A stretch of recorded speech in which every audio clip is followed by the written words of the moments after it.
ನಮಸ್ಕಾರ ವೀಕ್ಷಕರೇ, ವಿಶೇಷ ಕಾರ್ಯಕ್ರಮಕ್ಕೆ ಸ್ವಾಗತ. ನಾನು ಶ್ವೇತಾ. ಇನ್ನೇನು ಚುನಾವಣೆ ದಿನಗಳು ಹತ್ತಿರ ಬರ್ತಾ ಇವೆ. ಚುನಾವಣಾ ಪ್ರಚಾರಗಳು ಅಬ್ಬರದಲ್ಲಿ ಸಾಗಿವೆ. ಆದರೆ ಇತ್ತ ಜನಸಾಮಾನ್ಯರು ತಮ್ಮ ನಿತ್ಯ ಜೀವನದ ಸಮಸ್ಯೆಗಳಿಂದ ಬೆಂದು ಹೋಗಿದ್ದಾರೆ.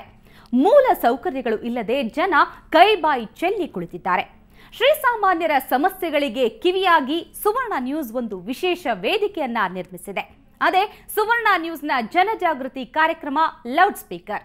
ಬನ್ನಿ, ಲೌಡ್ ಸ್ಪೀಕರ್ ವಿಶೇಷ ಕಾರ್ಯಕ್ರಮದ ಮೂಲಕ ನಮ್ಮ ಜನರ ಮಾತೇನು, ಸಮಸ್ಯೆಗಳೇನು ಕೇಳೋಣ.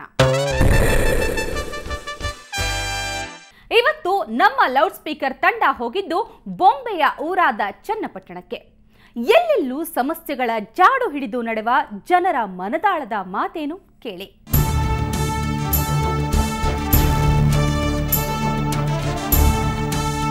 ಕರ್ನಾಟಕದಲ್ಲಿ ವಿಧಾನಸಭಾ ಚುನಾವಣೆ ಈಗ ಪ್ರಾರಂಭ ಆಗ್ತಿದೆ. ಇಂಥ ಸಂದರ್ಭದಲ್ಲಿ ಹೇಳಲೇಬೇಕಾದಂಥ ವಿಚಾರಗಳೇನಂತಂದರೆ, ಜನಗಳಲ್ಲಿ ಮತದ ಮೌಢ್ಯತೆ, ಜಾತಿಯ ಅಭಿಮಾನದ ಅಂಧತೆ ಹೆಚ್ಚಾದಂತೆ ನಮಗೆ ಸಿಕ್ಕಿರುವಂಥ ಸುವರ್ಣ ಅವಕಾಶ, ಕಾನ್ಸ್ಟಿಟ್ಯೂಷನ್ ಕೊಟ್ಟಿರುವಂತಹ ಪ್ರಜಾಪ್ರಭುತ್ವ ಮೌಲ್ಯವನ್ನು, ಪ್ರಜಾಪ್ರಭುತ್ವ ವ್ಯವಸ್ಥೆಯನ್ನು ಧಿಕ್ಕರಿಸುವ ಸಂದರ್ಭಕ್ಕೆ ಇಂದಿನ ಪ್ರತಿನಿಧಿಗಳು, ಪಕ್ಷಗಳು ಕೊಂಡೊಯ್ಯುವ ಸಂದರ್ಭ ಬರ್ತಿದೆ. ದಯಮಾಡಿ ಇದು ತಪ್ಪಬೇಕು. ಜನಗಳಿಗೆ ಸಾಮಾಜಿಕ ಸಮಸ್ಯೆಗಳು ಪರಿಹಾರ ಆಗಲಿಲ್ಲ. ಉದಾಹರಣೆಗೆ, ನಾವು ಒಂದೇ ಒಂದು ಕ್ಷಣದಲ್ಲಿ ಒಂದು ರೂಮ್ನಲ್ಲಿ ಕೂತ್ಕೊಂಡು ಒಂದು ಬಕೆಟ್ ನೀರಿಟ್ರೆ ಅದರಲ್ಲಿ ಸಂಜೆ ಅಷ್ಟರಲ್ಲಿ ಅರ್ಧ ಕೆಜಿ ಮಣ್ಣು ಸಿಗುತ್ತೆ. ಅಷ್ಟು ರಸ್ತೆಗಳ ಸಮಸ್ಯೆ ಇದೆ ಇಲ್ಲಿ. ಒಂದು ರೀತಿ ಪ್ರಜೆಗಳು ರಾಜನರ್ತಕಿಗಳಾಗ್ಬಿಟ್ಟವ್ರೆ. ಪ್ರಜೆಗಳು ಯಾವತ್ತು ಪ್ರತಿನಿಧಿಗಳು ಹೇಳ್ದಂಗೆ ಕೇಳೋದಲ್ಲ, ಪ್ರತಿನಿಧಿಗಳು ಪ್ರಜೆಗಳು ಹೇಳ್ದಂಗೆ ಕೇಳಬೇಕು. ರಾಜನರ್ತಕಿ ಅಂದ್ರೆ ಯಾವುದೇ ರಾಜ ಬಂದರೂ ಕುಣಿಯೋದು ಪ್ರಜೆಗಳ ಕೆಲಸ ಅನ್ನಂಗಾಗಿದೆ. ಇದು ತಪ್ಪಬೇಕು. ನನ್ನ ಹೆಸರು ಅಭಿಲಾಷಿನಿ ಅಂತ. ನಮ್ಮದು ನಮ್ಮೂರು ಹೊನ್ನಾಯ್ಕನಹಳ್ಳಿ. ನಮ್ಮೂರಲ್ಲಿ ಇನ್ನೂ ಕೂಡ ಒಳಚರಂಡಿ ವ್ಯವಸ್ಥೆ ಮತ್ತು ರಸ್ತೆ ವ್ಯವಸ್ಥೆ ಆಗಿಲ್ಲ.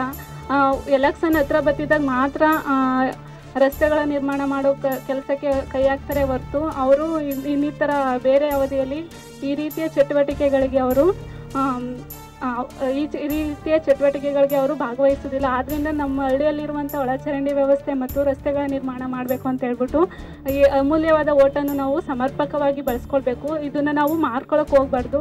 ಸ್ವಾತಂತ್ರ್ಯ ಬಂದು 65 ವರ್ಷಗಳನ್ನು ಕಳೆದರೂ ಕೂಡ ನಮ್ಮ ದೇಶದಲ್ಲಿ ಬಡತನ ಇದೆ, ಗುಡಿಸಲುಗಳಿದ್ದಾವೆ, ಕೊಳಗೇರಿಗಳಿದ್ದಾವೆ, ನಿರುದ್ಯೋಗದ ಸಮಸ್ಯೆ ಇದೆ, ಅಸ್ಪೃಶ್ಯತೆ ಅನ್ನುವಂಥದ್ದು ಜೀವಂತವಾಗಿ ತಾಂಡವ ಆಡ್ತಾ ಇದೆ. ಅತ್ಯಾಚಾರಗಳು, ಬಹಿಷ್ಕಾರಗಳು, ಈ ಥರದ ಸಾಮಾಜಿಕ ಬೇಜವಾಬ್ದಾರಿತನಗಳು ತುಂಬ ನಮ್ಮ ದೇಶದ ತುಂಬ ಇರುವ ಸಂದರ್ಭದಲ್ಲಿ ನಮ್ಮನ್ನ ಪ್ರತಿನಿಧಿಸುವ ರಾಜಕಾರಣಿಗಳು ಏನಿದ್ದಾರಲ್ಲ ಅವರಲ್ಲಿ ಇಚ್ಛಾಶಕ್ತಿಯ ಕೊರತೆಗಳಿದ್ದಾವೆ ಅಂತ ನನಗನ್ನಿಸ್ತಾ ಇದೆ. ದಯಮಾಡಿ ನಾವೆಲ್ಲರೂ ಕೂಡ ಯಾರು ನಮ್ಮ ದೇಶದ ಬಗ್ಗೆ, ಸಮಾಜದ ಬಗ್ಗೆ, ನೊಂದವರು, ಬಡವರು, ಅಸ್ಪೃಶ್ಯರ ಬಗ್ಗೆ ಇಚ್ಛಾಶಕ್ತಿ ಇರತಕ್ಕಂತಹ ಪ್ರಾಮಾಣಿಕ ರಾಜಕಾರಣಿಯನ್ನ, ಈ ದೇಶ ಸಮಾಜಕ್ಕಾಗಿ ಕನಿಷ್ಠ ತ್ಯಾಗದ ಮನೋಭಾವ ಇರತಕ್ಕಂತಹ ಒಬ್ಬ ಒಳ್ಳೆಯ ರಾಜಕಾರಣಿಯನ್ನ ನಾವು ಆಯ್ಕೆ ಮಾಡ್ತಕ್ಕಂಥದ್ದು ತುಂಬಾ ಸವಾಲಿನ ಪ್ರಶ್ನೆ ಅಂತ ಅನ್ಸಿದೆ.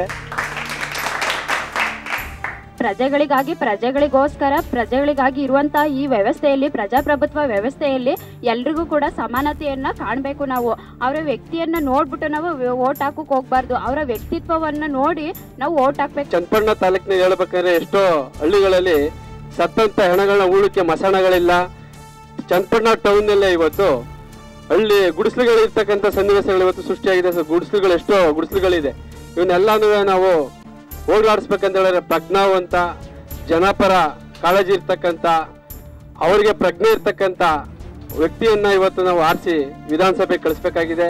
ಅವ್ರ ಮನೆ ಹತ್ರ ಬಂದು ತಗೊಳ್ಳಿ ಓಟ್ ಹಾಕಿ ಅಂತ ಅವ್ರು ದುಡ್ಡನ್ನ ಕೊಡ್ಬೇಕಾದ್ರೆ ಇವರು ಆಯ್ತು ಹಾಕ್ತಿದಿ ಅಂತ ಹೀಸ್ ಮಾಡ್ಕೊಳ್ಳೋರು ಎಂತವ್ರು? ಅವ್ರಿಗಲ್ಲೇ ಉತ್ತರ ಕೊಡ್ಬೋದಲ್ವಾ? ಇಲ್ಲ, ನಾವ್ ಇಂಥದಕ್ಕೆಲ್ಲ ಒಳಗಾಗಲ್ಲ, ನಮ್ಗಿದೆಲ್ಲ ಬೇಡ, ನಮ್ಗೆ ಏನ್ ಅನ್ಸುತ್ತೋ ನಾವ್ ಅದನ್ನೇ ಮಾಡ್ತೀವಿ, ನಮ್ಗೆ ಯಾರು ಕರೆಕ್ಟ್ ಅನ್ಸ್ತಾರೋ ನಾವು ಅವ್ರಿಗೆ ಹೋಗಿ ಮತದಾನ ಮಾಡ್ತೀವಿ ಅಂತ ಹೇಳ್ಬೋದಲ್ವಾ? ಅಲ್ಲೆಲ್ಲ ಮಾತಾಡ್ದೇ ಇರೋರು ಇಲ್ಲಿ ಬಂದು ಮಾತಾಡಿದ್ರೆ ಏನು ವ್ಯರ್ಥ ಇಲ್ಲ. ಈ ಎಲೆಕ್ಷನ್ ಏನಪ್ಪಾ ಅಂತ ಅಂದ್ರೆ ಎಲ್ಲಾರು ಅವ್ರು ಓಟ್ ಕೇಳಕ್ ಬಂದಾಗ ಮಾತ್ರ ಊರ್ಗಳಿಗೆ ಬರ್ತಾರೆ. ಇನ್ ಮಿಕ್ತಾಗ ಯಾರು ತಲೆನೂ ಕೂಡ ಹಾಕಿ ನೋಡಲ್ಲ. ಒಂದ್ಸಲ ಓಟ್ ಹಾಕಿಸ್ಕೊಂಡು ಹೋದ್ಮೇಲೆ 5 ವರ್ಷ ಅವ್ರ ಪಾಡ್ಗೆ ಅವ್ರು ಇದ್ಬಿಡ್ತಾರೆ. ಊರಲ್ಲಿ ಏನಾಗುತ್ತೆ, ಓಟ್ ಕೇಳ್ಬೇಕಾದ್ರೆ ಬಂದವರು ಊರಲ್ಲಿ ಯಾವ ತರ ಅಂತ ಮತ್ತೆ ಹಿಂದಿರುಗಿ ನೋಡೋದಿಲ್ಲ.